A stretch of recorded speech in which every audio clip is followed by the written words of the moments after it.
Former Vice President Atiku Abubakar has debunked widespread reports suggesting he pledged to step down for a younger candidate in the 2027 presidential election, insisting his position has been fundamentally misrepresented. In a statement issued on Tuesday by his spokesman, Paul Aide, Atiku's camp described the media interpretation of his recent BBC Hausa service interview as inaccurate and misleading. The statement clarified that what Atiku actually said was that young people, as well as other prospective presidential aspirants, are free to enter the contest, and that if a young candidate were to emerge through a competitive primary, he would readily support such a candidate without hesitation.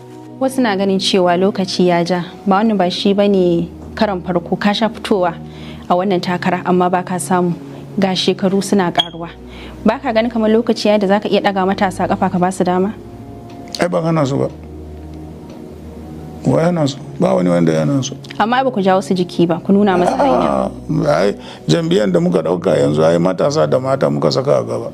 Yanzu aka cika hakuri ka ba wani matashi zaka ba shi dama? Wannan magana daban ne, idan na ce zan tsaya matashi ya ka da ni shikenan sai in karba. Ai ba mu kai wannan wurin ba tukun.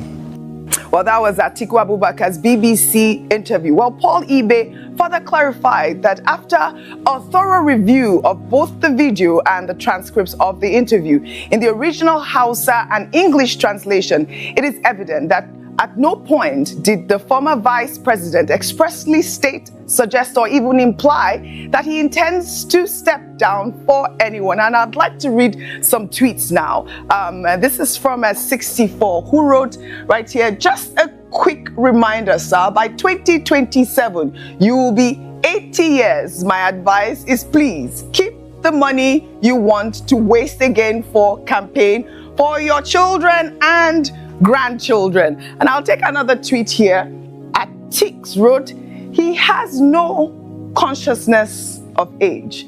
At age 80, what level of capacity can a man possibly have to fix a nation like Nigeria?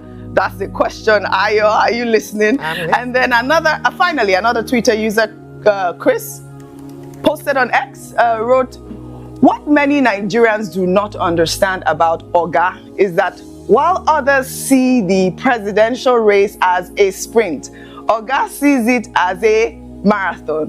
Oga takes inspiration from President Paul Biya.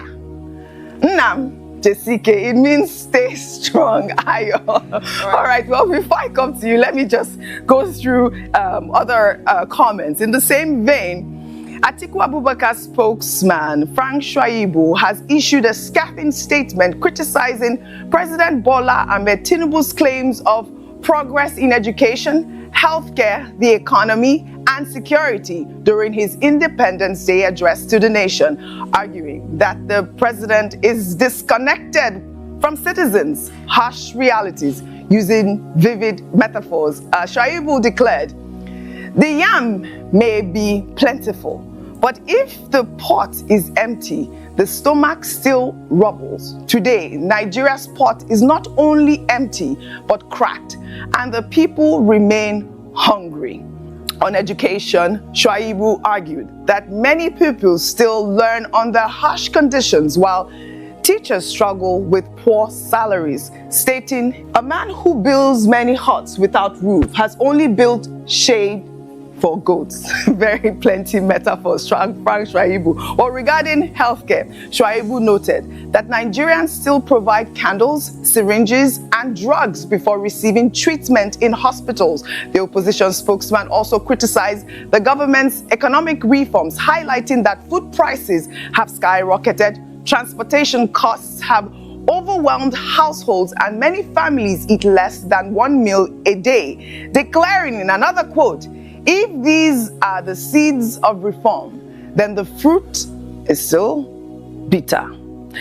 Well, on security, Shaibu pointed to the recent killing of a Rise TV journalist, Somtochukwu Maduagu, in an Abuja robbery incident, stating, a farmer cannot boast. The bush is cleared while weeds still choke his yam. Well, Shuaibu challenged the administration's claims of disbursing billions to poor households, noting that citizens haven't felt the impact. He said, if the yam has truly cooked, neighbors would perceive the aroma. Right. Well, he also highlighted the plight of Nigerian youth who, instead of thriving, are forced to sell sachet water or ride motorcycles for survival, declaring, you cannot tell a child to dream big while you steal the mat he sleeps on.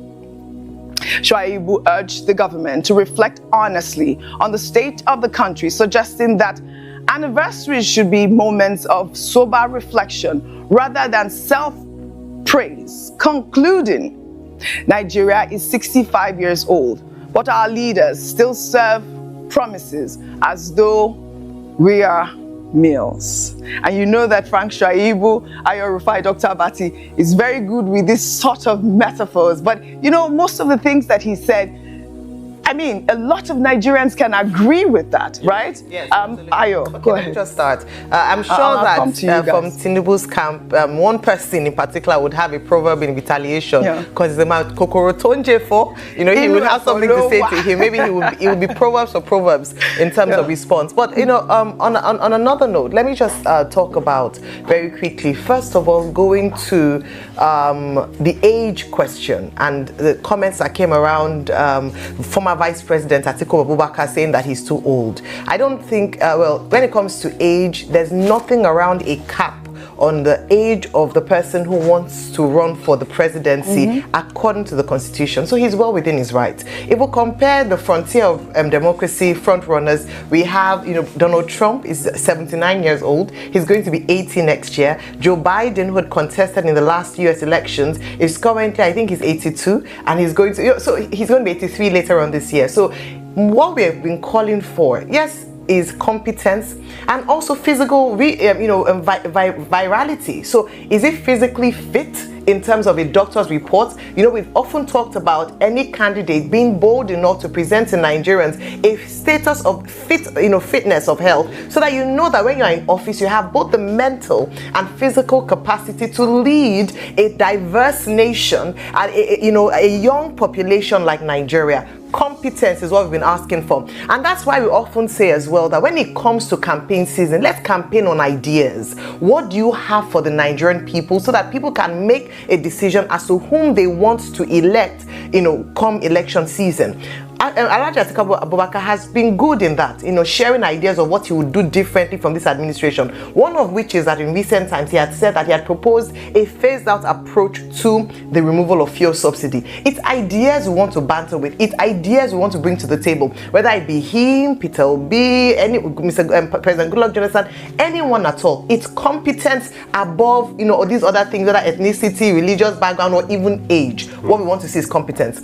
And now, in terms of all the lastly, on the state of the economy, Frank Shuaibu told no lies. A number of things he said, he was able to prove that indeed, when it comes to education, healthcare, and the like, security, we haven't yet gotten to the promised land yet as a nation. However, President Tinubu also said that we've turned the corner, and so we've gone through labor pains. It's now time to enjoy the birth or the beautiful fruit of what will have happened. So what Nigerians are now waiting for is the actualization and the impact on the ordinary people on these reforms he has made. He has 2 more years to prove to the Nigerian people. COP election 2027, I hope we will banter on ideas, and whoever would be elected would be someone who is good for the nation and to move forward the nation.